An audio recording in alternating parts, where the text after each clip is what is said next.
Dá uma olhada na cidade medieval. Tem igreja aí dentro. Aqui é a Christchurch Cathedral.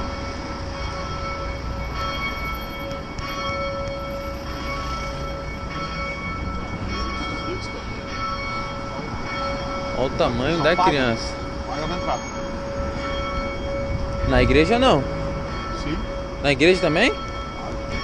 Pra rezar? Não, meu, isso aqui é turístico. Ah, tá. Pô, aparecendo igreja no Brasil, você paga pra entrar, pô. Pior que é verdade.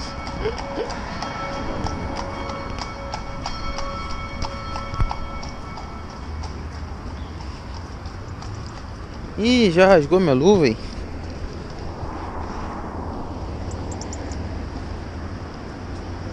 Que lindo que é.